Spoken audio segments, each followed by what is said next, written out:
तस्वीर की दुनिया के दोस्तों, अस्सलाम वालेकुम। नाज़रीन, आज हम एक ऐसी शख्सियत का इंटरव्यू लेंगे जिनको लोग अत्तर यासर मलिक के नाम से जानते हैं।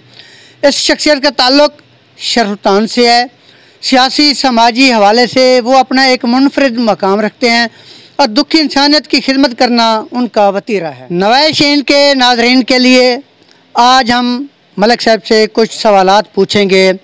आइए देखते हैं कि वो हमारे पूछे गए सवालात के क्या जवाब देते हैं। अस्सलाम वालेकुम। मलिक साहब, क्या हाल है? अल्लाह का करम, बिल्कुल खैरियत। ठीक जनाब। क्या हाल है? खैरियत से? ठीक ठाक है। तशरीफ़ रखें। शुक्रिया, थैंक यू। मलिक साहब, आज हम अपने नाज़रीन के लिए आपसे कुछ सवालात पूछेंगे। हमारा पहला सवाल ये है कि आप अपने ख़ानदानी पस मंज़र के हवाले से और अपनी इब्तदाई तालीम व तरबियत के हवाले से हमारे नाज़रीन को आगाह कीजिए। बिस्मिल्लाहिर्रहमानिर्रहीम। पहली बात तो ये है कि मेरे वालिद साहब एक स्कूल टीचर थे और हम लोग एक मिडिल क्लास फैमिली से बिलोंग करते हैं, लेकिन अल्लाह का करम है, अल्लाह ने इज़्ज़त दी, अल्लाह ने लोगों की खिदमत करने का मौका दिया और ये जो जज्बा खिदमत करने का था, ये जज्बा हमें बहुत आगे लेकर आया है। मैंने भी अपनी इब्तदाई तालीम एक सरकारी स्कूल से शुरू की। मेरे वालिद साहब के स्कूल जहाँ पे वो पढ़ाते थे, गवर्नमेंट हाई स्कूल बेरबंद, वहाँ से मैंने अपनी तालीम का सिलसिला शुरू किया और मैट्रिकुलेशन के बाद यहाँ से चला गया। इस दौरान मेरी तालीम व तरबियत पर वालिद साहब ने खसूसी तवज्जो दी। आपने आला तालीम कहाँ से हासिल की? मैं मैट्रिकुलेशन के बाद आगे स्टडीज़ के लिए लाहौर चला गया और वहाँ से अपनी ग्रेजुएशन कंप्लीट की। ग्रेजुएशन कंप्लीट करने के बाद मास्टर्स के लिए मैं कायद-ए-आज़म यूनिवर्सिटी इस्लामाबाद किया और वहाँ से मैंने अपनी मास्टर्स मुकम्मल की और इस दौरान वहाँ पर तकरीबन 20 साल लाहौर से इस्लामाबाद उधर स्टे किया। उसके बाद मैंने एमफिल अपना बहाउद्दीन ज़िक्रिया यूनिवर्सिटी मुल्तान से किया और मेरी जो डॉक्टरेट है वो भी इस वक्त इस्लामिया यूनिवर्सिटी बहावलपुर से चल रही है। मलिक साहब, हमारे नाज़रीन को आप ये आगाह कीजिए कि सियासत में आने का क्यों शौक़ हुआ? अच्छा, इस हवाले से ना ये बात करना चाहूँगा कि बचपन से लोगों की खिदमत करने का जज्बा था। ये जज्बा था कि लोगों के काम आया जाए, किसी गरीब के काम आया जाए, किसी मज़लूम की मदद की जाए। सियासत में आने का तब तक नहीं सोचा था। बड़े होके यहाँ पे अपने इलाके में आके यहाँ पे देखा कि हमारे लोग जुल्म की चक्की के अंदर पिस रहे हैं।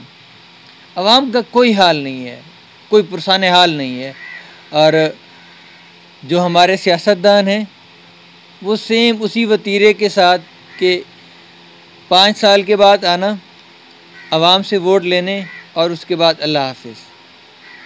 कोई तब्दीली इसके अंदर नहीं आई। वही बातें देख रहे हैं कि वो 5 साल के बाद आते हैं, वोट लेते हैं, उसके बाद फिर 5 साल के बाद आके शक्ल दिखाते हैं। आवाम के जो मसाइल हैं, जो आवाम जिस चक्की के अंदर पिस रही है, आवाम जिन मसाइल का शिकार है, उनसे उनका कोई वास्ता लेना देना नहीं है।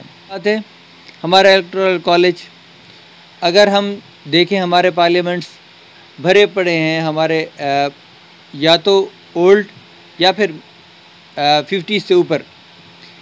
हालांकि जिस जगह पे यंग जनरेशन की ज़रूरत है, जहाँ पे विजन की ज़रूरत, जहाँ पे इनोवेटिव आइडियाज़ की ज़रूरत है, जहाँ पे कुछ नया करने की ज़रूरत है, वहाँ पे वो सियासी, वो हमारा जो पुराना चल रहा है रिवायती अक़दार, वो रिवायती चीज़ें, वो रिवायती जिस तरह की हमारी सियासत चल रही है वो पाई जा रही है और रिडिकुलसली मैं बहुत अफसोस के साथ ये कहना चाहूँगा कि ये निज़ाम अब फरसूदा हो चुका है।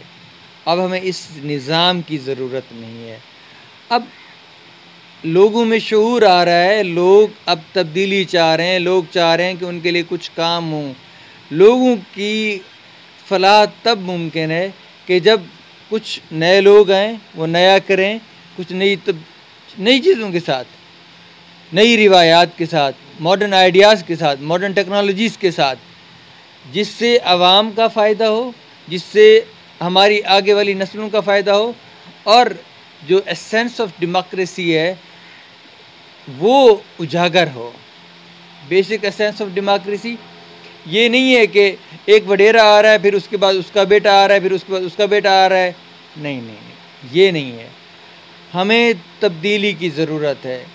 मैं नाम नहीं लेना चाहता, लेकिन अफसोस के साथ कहना चाहूँगा, कुछ यहाँ पे इस तरह की एग्ज़ाम्पल हैं कि डमी को वोट दिए जाते हैं, ना जिसको कभी किसी ने देखा, ना जिसने कभी आवाम की बात की, ना आवाम से उन्होंने कोई खिताब किया, मुखातिब हुए, और ना ही किसी फोरम पे उन्होंने आवाम के लिए कुछ किया। बस एक सियासी शख्सियत है, वो भले उनका नाम लिया जाता है कि जी फ़लाँ को आपने वोट देना है, और आवाम ने उठ के फ़लाँ को वोट दे दिया। उसके बाद उस फ़लाँ ने आवाम की देखभाल की, नहीं की, पूछा नहीं पूछा, किसी ने आज तक इस बात को उजागर नहीं किया। हमारे इलेक्टोरल कॉलेज, मैं समझता हूँ इस फ्रेंचाइज को तब्दीली की ज़रूरत है। इसमें नए यंग लोगों के आने की ज़रूरत है ताकि कुछ नया हो। हमारी पूरी मैं समझता हूँ कि हर सेक्टर के अंदर रिफॉर्म्स की ज़रूरत है। हमारा ख़ास तौर पे अगर मैं एग्रीकल्चर की बात करूँ, एग्रीकल्चर के अंदर देखिए कि कितने ज़्यादा रिफॉर्म्स की ज़रूरत है, कितने वहाँ पे हमें तब्दीलियों की ज़रूरत है। हमारा किसान आज भी, मैं खुद किसान हूँ, हम आज भी वही पुराने मेथडोलॉजीज़ के साथ चल रहे हैं। ना तो अपर लेवल पे किसी ने कोशिश की और ना ही लोअर लेवल पे किसी ने कोशिश की इसको तब्दील किया जाए, मॉडर्न टेक्नोलॉजी लाई जाए, मॉडर्न मेथडोलॉजी को इंट्रोड्यूस किया जाए, उसके लिए कोई एफ़र्ट्स की जाएँ गवर्नमेंट की तरफ से निचले लेवल पे। नहीं, इस तरह का कुछ नहीं हो रहा है। इसके अलावा भी मतलब रिफॉर्म सिर्फ एग्रीकल्चर का नहीं है, रिफॉर्म्स हमारे हर सेक्टर के अंदर है। हमारी सोशल फलाह के लिए कितने काम हो रहे हैं, लोगों के लिए कितने काम हो रहे हैं। कितने ऐसे लोग हैं कि जो ये सोचते हैं कि ये सड़कें हैं नहीं हैं, ये डेवलपमेंट के काम हो रहे हैं कि नहीं हो रहे। हमारी बेसिक सेहत के लिए हमारे जिस डेमागॉग्स जो इस वक्त मौजूद हैं, उन्होंने कितनी एफ़र्ट्स किए हैं। कितने लोगों ने नए हॉस्पिटल्स का इनोवेटिव आइडिया दिया, कितने लोगों ने ये आइडिया दिया कि हम यहाँ पे कच्चे इलाकों के अंदर जो दूर दराज के इलाके हैं, वहाँ पर हम किस तरह चीज़ों को तब्दील करके लोगों को सहूलत दे सकते हैं, लोगों की आसानी के लिए काम कर सकते हैं। डेवलपमेंट का मकसद लोगों की सहूलत है, लोगों की तरक्की है, लोगों के लिए आसानी पैदा। मलिक साहब, हमारा दूसरा सवाल ये है कि आप हमारे नाज़रीन को ये आगाह कीजिए कि सियासत में आने के बाद आपकी जो ज़ाती ज़िंदगी है उस पर क्या असरात पड़े हैं। सियासत बेसिकली खिदमत है, और इस खिदमत में आने के बाद इतना महसूस किया है कि पहले लाइफ काफ़ी आसान थी, पहले चीज़ें बहुत आसान थी, लेकिन अब लोगों के लिए खिदमत के लिए वक्त निकालना पड़ता है। वक्त भी बहुत सारा निकालना पड़ता है, लोगों के मसाइल सुनना, उनके मसाइल के हल के लिए तगुदाव करना, लोगों के साथ जाना, उनके मसाइल को हल करवा के आना। तो काफ़ी मुश्किल भी है और काफ़ी अच्छा भी लगता है। एक दिल से ना सुकून मिलता है जब इतनी मसरूफ़ लाइफ के अंदर के जब आप किसी के काम के लिए जाते हो और किसी गरीब का काम हो जाता है ना, एक सुकून सा मिलता है। तो मैं कहता हूँ कि वो जो लाइफ पहले वाली थी ना, वो एक आसान लाइफ जिसके अंदर आपको किसी से कुछ लेना देना नहीं, उसकी निस्बत जब ये मसरूफ़ लाइफ की जिसके अंदर आप दिन रात लोगों के लिए काम कर रहे हैं, उनके लिए, उनकी फ़लाह के लिए, उनके मसाइल के हल के लिए काम कर रहे हैं, और जब किसी का काम हो जाता है, उसकी जब दुआ निकलती है तो जो दिल से सुकून मिलता है ना, मैं कहता हूँ कि उसके अंदर सब कुछ पूरा। मलिक साहब, आप किस यूनियन काउंसिल से उम्मीदवार होंगे, और अगर अल्लाह ने आपको कामयाबी दी तो आप अपने हलके के अवाम के लिए क्या कुछ करना चाहते हैं?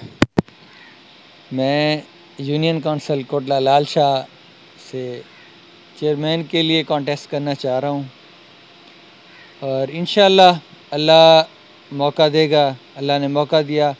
तो सबसे पहली जो बात है वो है इंसाफ। मैं चाहूँगा कि हर किसी को इंसाफ की फराहमी यकीनी हो। दूसरे नंबर पे ख़ास मेरे जो गरीब भाई हैं, वो मज़लूम लोग कि जिनकी दाद रसी कहीं भी नहीं होती है, मैं उनके लिए काम करना चाहता हूँ। मैं चाहता हूँ कि उनकी फ़लाह के लिए उनके मसाइल सुने जाएँ, मसाइल के हल के लिए कोशिशें की जाएँ और मसाइल के हल के लिए ख़ुद जाके निचले लेवल से ऊपर के लेवल तक उनको हल करवाया जाए। मैं अल्लाह ने मुझे मौका दिया तो मैं इस इलाके के अंदर, अपने इलाके में सेहत के हवाले से ज़रूर कोशिश करूँगा। और मैं आज भी इस पैगाम के ज़रिए जो मेरे हल्के के या जो मेरे जानने वाले लोग हैं, मैं उनको ये कहता हूँ कि अगर किसी का कोई फ़र्द बीमार है, किसी को कोई मर्ज़ में किस तरह का है कि जो वो नहीं अफोर्ड कर सकता, मेरे पास आए, उसका मैं इलाज करवाऊँगा। उसको जितनी भी उसकी तिब्बी सहूलियात के ऊपर जितने एक्सपेंसेस होंगे वो मैं बेयर करूँगा। मैं ये पैगाम सबको देना चाहता हूँ कि जो मेरे भाई नहीं अफोर्ड कर सकते या जो मतलब इस पोजीशन में नहीं है, तो मैं उनके लिए कहूँगा कि वो ज़रूर मुझसे रब्ता करें। उनका सारा इलाज फ्री होगा, बल्कि ना सिर्फ इलाज फ्री होगा, इसके साथ उनको आने जाने का किराया और बाकी भी दिया जाएगा, उनको सपोर्ट किया जाएगा। और दूसरी बात, अपने इलाके के अंदर भी मैं चाहूँगा, अगर मैं आता हूँ इक़्तिदार में, तो मैं इंशाअल्लाह यहाँ पर इस हल्के में, इस इलाके के लोगों के लिए एक बेसिक यूनिट, हेल्थ यूनिट के लिए ज़रूर कोशिश करूँगा। और दूसरी बात, डेवलपमेंट। अगर एक इनोवेटिव आइडिया को, एक यूथ को मेरी आवाम सेलेक्ट करती है, मैं ज़रूर चाहूँगा इसका फल उसको मिले।